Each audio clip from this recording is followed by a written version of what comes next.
Remember when John Steenhuisen used the Democratic Alliance credit card to buy Uber Eats, enjoying himself, having a good time?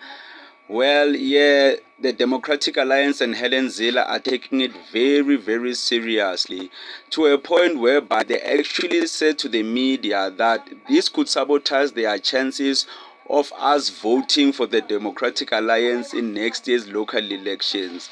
But according to me, I don't think that could have helped. Even if it was in this scandal, I still wouldn't have voted for the Democratic Alliance and still won't be voting for the Democratic Alliance next year in 2026. But on the other hand, don't you think the Democratic Alliance is blowing this out of proportion?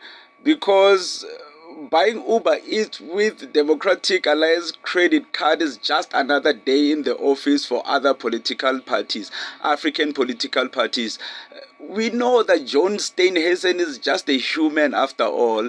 But anyways, Newsroom Africa says that the DA is facing several difficult scenarios in dealing with the fallout from two serious interrelated issues: how it will deal with the alleged misuse of the DA credit card by the leader, John Steenhuisen, and the removal of Dion George.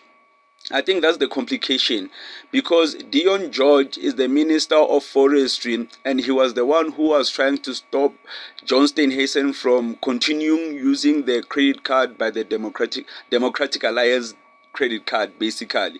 So now local elections are coming and they need Dion George to come back, because he was actually removed from the cabinet, and they are saying that this could impact the image of the Democratic Alliance's next year's local elections. Which, according to me, as I said, the Democratic Alliance doesn't have to worry, man. Like, we've already decided as a country that the Democratic Alliance will not help the majority of South Africans, because majority of South Africans live in location and rural areas. And as Fikile Mbalula said, the Democratic Alliance isiza abantu abaphucukileyo, so people who've already arrived, people who are living in the suburbs.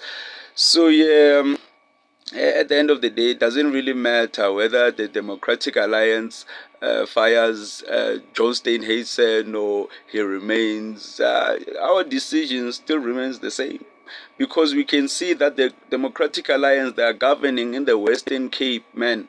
As you've seen, one weekend, maybe 18 people have been unalived, the gang violence. I mean, Ekasi, in Soweto, when was the last time you even heard of gangs? Like, the last